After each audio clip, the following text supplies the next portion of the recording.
बघा, स्वातंत्र्यपूर्व भारतामध्ये जेव्हा आजपासून आपण 100 वर्ष 150 वर्ष अगोदर जाऊ, तेव्हा भारतामध्ये जेवढेही राज्य वगैरे होते, जे पण प्रोव्हिन्स अस्तित्वात होते, तिथले जे लोक होते, आजूबाजूच्याच परिसरामध्ये उत्पादित झालेल्या वस्तूंचं सेवन वगैरे करत असत. त्यावेळेसच्या काळात मोठ्या मोठ्या कंपन्या नव्हते. त्याच्यानंतर औद्योगिक क्रांती झाली. औद्योगिक क्रांतीमुळे काय झालं, की जसे की उदाहरणार्थ लोक अगोदर मडक्याच्या प्लेटमध्ये, जो मातीपासून बनवलेली प्लेट असायची, त्याच्यामध्ये खायचे. त्याच्यानंतर अंगाला चिखल वगैरे लावायचा आंघोळीच्या वेळेस जे आहे ते. अगोदर तुम्ही तुमच्या आजी वगैरे जर कोणी असेल, तुमच्या आजूबाजूला सुका पाटील कोणी असेल, तर तुम्ही त्याला विचारा की साबणी सारखं काही प्रकार अस्तित्वात नव्हतं. पण जेव्हा औद्योगिक क्रांती झाल्यानंतर हे सगळे मोठे मोठे कंपनी अस्तित्वात आले आणि मग एका मोठ्या फॅक्टरीज मध्ये हे सगळं उत्पादन होऊ लागलं. आणि मग जितकं जास्त मोठं उत्पादन होऊ लागलं, ते उत्पादन वाढल्यामुळं त्याचं वितरण पण झालं आणि मग छोट्या मोठ्यापर्यंत ते सगळे उत्पादित झालेल्या वस्तू पोहोचू लागल्या. आणि मग कुठं ना कुठं ह्या सर्व मोठ्या संस्थांना, औद्योगिक उद्योजकांना पैशाची गरज भासू लागली. आणि मग त्यावेळी 1948 मध्ये देशामध्ये औद्योगिक प्रगतीसाठी औद्योगिक धोरणाची घोषणा केली. औद्योगिक धोरणाची घोषणा म्हणजेच काय, की देशामध्ये असणारे सर्व मोठे मोठे व्यावसायिक उद्योजक यांना लागणारा पैसा पुरवण्याची जबाबदारी सरकारने घेतली. आणि त्या औद्योगिक धोरणाअंतर्गत काय सांगण्यात आलेलं आहे, केंद्र व राज्य सरकारांनी उद्योग व्यवसायांना निधी उपलब्ध करून देण्यासाठी काही आर्थिक संस्थांची स्थापना केली. या संस्था मध्यम मुदतीचे तसेच दीर्घ मुदतीचे निधी पुरवत असत. आणि हे जे सगळे संस्था आहेत ज्याच्याबद्दल आज आपल्याला डिस्कस करायचं आहे, हे सगळे उद्योजकांना लॉंग टर्म साठी, शॉर्ट टर्म साठी जेवढेही पैसे लागले ते पैसे पुरवण्याचं काम करत असत.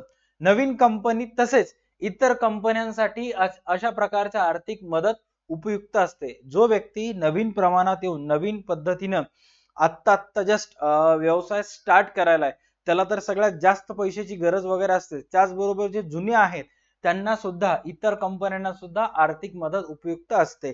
आणि विविध वित्तीय संस्थांना 4 भागात वर्गीकृत केले आहे, ते खालील प्रमाणे. आता तुमचा जर व्यवसाय शेतीशी रिलेटेड असेल तर तुम्हाला एक वेगळी संस्था मदत करते. तुमचा जर व्यवसाय इन्फॉर्मेशन टेक्नॉलॉजी, नवीन नवीन तंत्रज्ञानचे रिलेटेड असेल तर तुम्हाला एक संस्था मदत करत असते. तुमचा जर व्यवसाय हॉटेल असेल, तुमचा जर व्यवसाय ग्रामीण भागात सर्वसामान्य दुकान असेल तर तुम्हाला एक संस्था मदत करत असते. कारण त्यांनी काय केलेलं आहे, 4 अशा संस्था बनवलेल्या आहेत. एक संस्था फक्त शेतकऱ्यांना मदत करते, एक संस्था ग्रामीण भागातल्या उद्योजकांना मदत करते, एक संस्था शहरी भागातल्या उद्योजकांना मदत करत असते.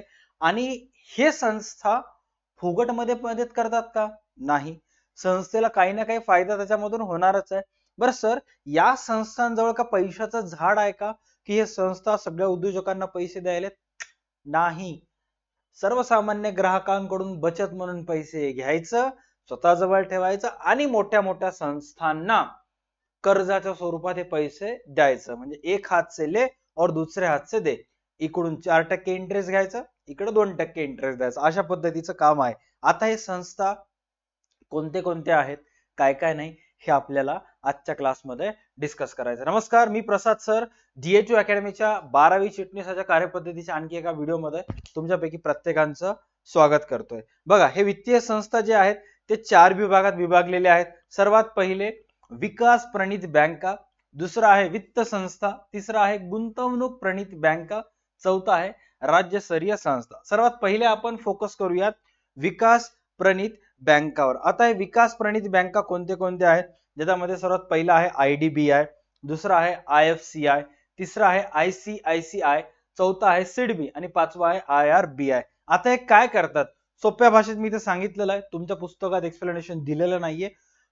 सो इथे व्यवस्थित चेक करा, वाचल्यानंतर समजेल. विकास बँका किंवा विकास वित्तीय संस्था ह्या अशा वित्तीय संस्था आहेत ज्या अर्थव्यवस्थेतील विविध क्षेत्रांना, विशेषतः अर्थव्यवस्थेतील विविध क्षेत्रांना, विशेषतः औद्योगिक आणि कृषी क्षेत्रांच्या दीर्घकालीन आणि मध्यमकालीन विकासासाठी वित्त पुरवठा करतात. म्हणजे तुम्ही जर औद्योगिक व्यवसाय असेल, एखादी एक फॅक्टरी असेल, एखादी कारखाना असेल तुमचा, आणि जर तुम्हाला पैसा पाहिजे तर तुम्हाला कोणाला भेट द्यायचा आहे, तुम्हाला व्हिजिट करायचं आहे विकास प्रणित बँकांना. तुम्ही शेतकरी असाल, शेतीसाठी पोल्ट्री फार्म वगैरे असेल, पैसे लागत असतील तरी सुद्धा यांनाच भेटायचं आहे. या कृषी क्षेत्रांना दीर्घकालीन आणि मध्यम कालावधीसाठी वित्त पुरवठा करतात. या बँका नफा कमवण्यापेक्षा सामाजिक आणि आर्थिक विकासावर अधिक लक्ष करतात. आता हे सगळे उग बोलायचे चोचले आहेत.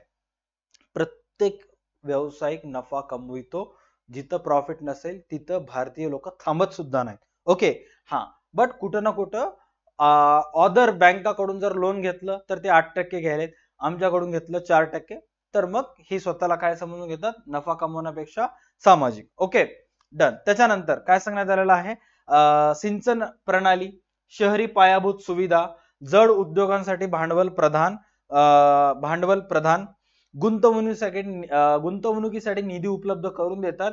भारतातील काही प्रमुख विकास बँकांमध्ये लघु उद्योगांसाठी सिडबी, जे छोटे मोठे उद्योजक आहेत त्यांच्यासाठी सिडबी बँक असते, ज्यांचं वाणिज्य संघटन व व्यवस्थापन ओसी विषय आहे, त्यांना 4था धडा व्यवसाय सेवा मध्ये बँकेचे प्रकार आहेत, त्याच्यामध्ये नाबार्डचा उल्लेख आहे, सिडबीचा उल्लेख आहे. ओके, त्यानंतर कृषीसाठी नाबार्ड या बँकेचा समावेश आहे. म्हणजेच तुम्हाला जर छोटे मोठे उद्योजक असाल तुम्ही, तर तुमच्यासाठी IDBI तुमच्यासाठी सिडबी आणि शेतीशी रिलेटेड असेल तर तुम्ही नाबार्ड बँकेसोबत कॉन्टॅक्ट वगैरे करू शकता.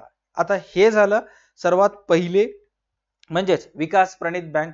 आणखी कोणते कोणते बँक आहेत ज्याच्यामध्ये येतं, वित्त संस्था. आता वित्त संस्था काय करतात बघा, वित्त संस्था जे आहेत ते कोणते कोणते आहेत, ज्याच्यामध्ये सर्वात पहिला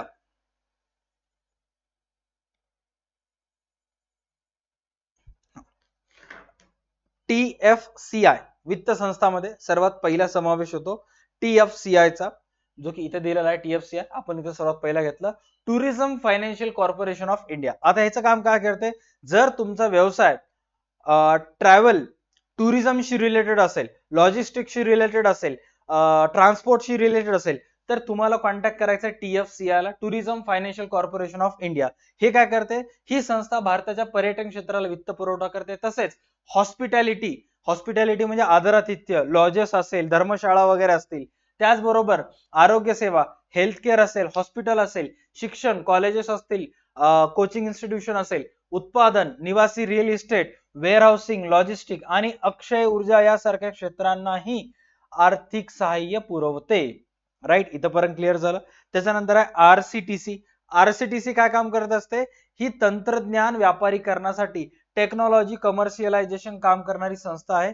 याचा अर्थ ती तंत्रज्ञानाला बाजारात आणणे, त्याचा व्यापारीकरण करणे आणि व्यवसायांना ते वापरण्यासाठी मदत करते. उदाहरणार्थ टाटा कन्सल्टन्सी सर्व्हिस असेल, त्याच्यानंतर इन्फोसिस असतील, हे सगळे, किंवा टेक महिंद्रा असेल, हे भारतातले अग्रगण्य टेक जायंट्स आहेत, मोठे मोठे कंपन्या आहेत. आणि यासारख्या कंपन्यांना जर कधी गरजेची पैशाची गरज पडली तर RCTC ही त्यांना मदत करत असते. त्याच्यानंतर TDICI, ही सुद्धा एक महत्वाची आहे. TDICI हे काय करत असते, हे देखील तंत्रज्ञान विकास, व्यापारीकरण आणि माहिती यावर लक्ष देत असते. त्याच्यानंतर नेक्स्ट आहे गुंतवणूक प्रणित संस्था. काय सांगण्यात आलेलं आहे, गुंतवणूक प्रणित संस्था. हे काय काम करतात चेक करा. गुंतवणूक प्रणित संस्था, ज्याच्यामध्ये सर्वात पहिला समावेश होतो LIC चा, UTI चा आणि GIC चा. LIC, UTI, GIC चं काम सगळ्यात सोपं आहे. काय सांगण्यात आलेलं आहे चेक करा, की LIC जीवन विमा करून निधी जमा करत असते लोकांकडून, त्यांचं लाईफ इन्शुरन्स पॉलिसी घेऊन पॉलिसीच्या हप्त्यावरून LIC कडे पैसे जमा करत असतात आणि गोळा करते, आणि तो पायाभूत सुविधा व उद्योगांत गुंतवते. आणि LIC जवळ जे तुम्ही पैसे टाकायलात, LIC जे आहेत ते कपाटामध्ये बंद करून ठेवायले का पैसे नाही, तुमच्याकडून दिलेले पैसे ते काय करायलेत, मोठ्या मोठ्या कंपन्यांना कर्जाच्या स्वरूपात द्यायले. राईट, आणि मग त्यांच्याकडून व्याज घेणार, व्याजाच्या आल्यानंतर तुमच्या त्या पॉलिसीची रक्कम वरचेवर काय होत जाईल, वाढत जाईल. त्याच्यानंतर युनिट स्कीम्स द्वारे लोकांकडून बचत गोळा करते UTI, आणि ती शेअर्स आणि बॉन्ड्स मध्ये गुंतवते. जे unit trust of India he company आहे, ते लोकांकडून बचत म्हणून पैसे जमा करते आणि ते जमा झालेले पैसे मोठ्या मोठ्या कंपन्यांच्या शेअर्स घेत असते, बॉन्ड्स घेत असते आणि त्याच्यामध्ये पैसे गुंतवित असते. त्याच्यानंतर आहे जीआयसी. जीआयसी काय काम करत असते? सर्वसामान्य विमे, अपघात, आरोग्य, मालमत्ता पुरवते आणि जमा पैसे उद्योगात गुंतवते. That's it. म्हणजे हे जे आहेत, हे तुम्ही ज्या ठिकाणी गुंतवणूक म्हणून पैसे जमा करायला, तेच जमा झालेले पैसे जे आहेत हे संस्था लोकांना भांडवलाच्या स्वरूपात वाटप असतात. जर समजा एखाद्या कंपनीला कर्ज घ्यायचं असेल तर ती LIC ला कॉन्टॅक्ट करून त्यांच्याकडून पैसे घेऊ शकते, UTI ला कॉन्टॅक्ट करून घेऊ शकते किंवा GIC ला कॉन्टॅक्ट करून ते पैसे घेत असते. इथपर्यंत क्लिअर? यस सर, इथपर्यंत क्लिअर. त्याच्यानंतर शेवटचं आहे ते म्हणजेच राज्यस्तरीय संस्था. आता राज्यस्तरीय संस्थांमध्ये दोन संस्थांचा प्रमुख समावेश होतो, ज्याच्यामध्ये सर्वात पहिला आहे स्टेट फायनान्शियल कॉर्पोरेशन SFC आणि त्याच्यानंतर आहे SIDC means state industrial development corporation. आता ही संस्था जी आहे काय काम करते बघा. ही संस्था लघु व मध्यम उद्योगांना, ज्याला SMEs म्हणतात. आता जे मोठे मोठे कंपनीज असेल त्यांना तर आता सेन्सेक्स मध्ये त्यांचा समावेश होत असतो, निफ्टी 50 मध्ये समावेश असतो, बट काही छोटे मोठे कंपन्या पण असतात, राईट. आता उदाहरणार्थ जर पाहायला गेलं तर करंट सिच्युएशन मध्ये अशी एखादी कंपनी जी की भारतीयच आहे पण थोडी हळूहळू फेमस व्हायली. खूप सारे असे एखादे कंपनी आहेत. उदाहरणार्थ घ्यायचं असेल तर निऑन अटॅक नावाची एक कंपनी आहे, जे की इंटरनेटवर सध्या खूप सारे ऍडव्हर्टाइज वगैरे करायली, राईट. सो आता ही निऑन अटॅक काय काम करते? LED लाईट्स वगैरे बनवते. ओके. सो आता ही छोटी कंपनी आहे, बट जेव्हा त्यांना खूप मोठे ऑर्डर्स यायला लागले, अख्ख्या जगभरातून त्यांना ऑर्डर्स वगैरे यायला लागले, मोठ्या प्रमाणावर भांडवल झालं, मग ती मोठी कंपनी होईल. तोपर्यंत ती कोणती असेल? स्मॉल इंडस्ट्री असेल. जसं की येवले अमृततुल्य. येवले अमृततुल्य एक छोटीशी कंपनी आहे फेमस, बट कंपनी कशी आहे? छोटी कंपनी आहे. ओके. असे खूप सारे कंपनीज वगैरे आहेत जे की SMEs मध्ये येत असतात. ही संस्था लघु व मध्यम उद्योजकांना भांडवल पुरवते. त्याच नंतर काय सांगण्यात आलेलं आहे? उद्योग सुरू करण्यासाठी, वाढविण्यासाठी किंवा यंत्रसामग्री खरेदी करण्यासाठी मध्यम व दीर्घकालीन कर्ज देते. आता एका छोट्या व्यवसायकाला मोठा व्हायचं असेल तर त्याच्याजवळ यंत्रणा पण मोठी पाहिजे. येवले अमृततुल्यजवळ चहाची पत्ती सॉर्टेक्स करण्याची म्हणजे साफ कचरा वगैरे करण्याची जर एक मशीन असेल, 2 मशीन असेल आणि यांना पूर्ण भारतात व्यवसाय करायचा असेल, 1-2 मशीननं काम चालेल का? नाही, हजारो मशीन लागतील. मग अशा वेळेस ते मशीन खरेदी करण्यासाठी, व्यवसाय वाढविण्यासाठी, गोडाऊन घेण्यासाठी जे पैसे लागत असतात हे SFC सारखे सेवा संस्था पुरवीत असतात. आणि कशा प्रकारचे कर्ज देतात?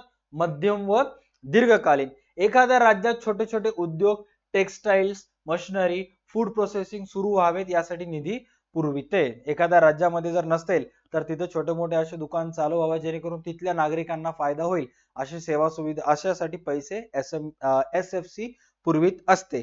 आता अपार्ट फ्रॉम SFC आणखी एक संस्था आहे जे की राज्य औद्योगिक विकास महामंडळ, स्टेट इंडस्ट्रियल डेव्हलपमेंट कॉर्पोरेशन. ही संस्था काय करत असते? ही संस्था प्रामुख्याने मोठ्या औद्योगिक प्रकल्पांना व औद्योगिक वसाहतींना मदत करत असते. त्यांना जर जमीन घ्यायचा असेल, पायाभूत सुविधा म्हणजे रोड, रस्ते, पाणी, वीज, रोड, वीज, पाणी तयार करून उद्योगांना योग्य वातावरण उपलब्ध करून देते. त्याचबरोबर मोठ्या उद्योगांसाठी भाग भांडवल, इक्विटी भाग घेणे, गुंतवणूक करत असते. आता उदाहरणार्थ समजा आता मी जिथं असतो तिथं एक MIDC एरिया आहे, त्या गावाचं नाव आहे खानापूर. जिथं खूप सारे फॅक्टरीज आहेत. ओके. सो तिथं एक 20 वर्षाखालची गोष्ट आहे, एक मोठी कंपनी, टायर कंपनी येणार होती. तिथं त्यांना जागा आवडली, बरोबर, MIDC ची जागा वगैरे आवडली. तिथे त्यांना पाणी भेटलं, कामगारांना राहायसाठी जागा भेटली, पण एक अडचण होती की ती जी जागा आहे मेन गावापासून, तालुक्यापासून एक 20 किलोमीटर मध्ये होती, रस्ता वगैरे नव्हता. मग त्यांनी काय केलं? SIDC ला कॉन्टॅक्ट केलं. त्यांना म्हटलं की आम्हाला तुमच्या राज्यामध्ये येऊन मोठं एक प्लांट टाकायचा आहे जेणेकरून इथल्या आजूबाजूच्या 10-15 हजार लोकांना रोजगाराची संधी सुविधा प्राप्त होतील, इथला विकास होईल. मग त्याने म्हटलं की हा चालू करा बिंदास, आमचे बेस्ट ऑफ लक तुमच्याजवळ आहेतच. त्यांनी म्हटलं की नाही, आम्हाला बेस्ट ऑफ लक पाहिजे नाही, आमचं जिथं प्लांट उभारणार आहे तिथं जाण्यायोग्य रस्ताच नाही, चिखल आहे, रस्ता खूप खराब आहे, आमचे जड वाहन तिथे येऊ शकत नाहीत, रोज कामगारांना यायला जायला त्रास होईल, तर आमची विनंती आहे की तिथं थोडंसं रस्ते बांधा आणि इलेक्ट्रिसिटीची आम्हाला सेवा सुविधा द्या. मग SIDC काय करेल? चांगले व्यवस्थित रस्ते बांधण्यासाठी कर्ज वगैरे देईल किंवा रस्ते स्वतः बांधून टाकेल. त्याचबरोबर इलेक्ट्रिसिटीची सेवा सुविधा करेल. पाणी जमिनीमध्ये आहे तर बोर वगैरे मारून पाण्याचा साठा त्यांना देईल, जेणेकरून ते कंपनी मग त्याचं पुढचं जे काम आहे ते करायला सुरुवात करतील. राईट. आय होप तुम्हाला समजलं असेल की कशा पद्धतीने हे सगळे जे संस्था आहेत उद्योजकांना मदत करत असतात, कर्जाऊ भांडवल देत असतात. आय होप तुम्हाला सर्व क्लिअर झालं असेल. पुढच्या क्लासमध्ये आपण डिस्कस करूयात शेवटचा पॉइंट, जो की असेल व्यापारिक कर्जे. ऑलराईट, जे की पुढच्या क्लासमध्ये आपल्याला बघायचं आहे. व्हिडिओ आवडल्यास व्हिडिओला लाईक करा, चॅनलला सबस्क्राईब करा आणि बिग बुल बॅच चे स्टुडंट असाल तर हे सर्व नोट्स तुम्हाला बिग बुल बॅच मध्ये स्टडी मटेरियल मध्ये मिळतील, तिथून तुम्ही व्यवस्थित नोट डाऊन करू शकता. आजच्या व्हिडिओसाठी एवढंच. भेटत पुढच्या क्लासमध्ये. तोपर्यंत पाहत राहा तुमचा आवडती युट्यूब चॅनल DHU अकॅडमी. चला bye, take care and stay connected.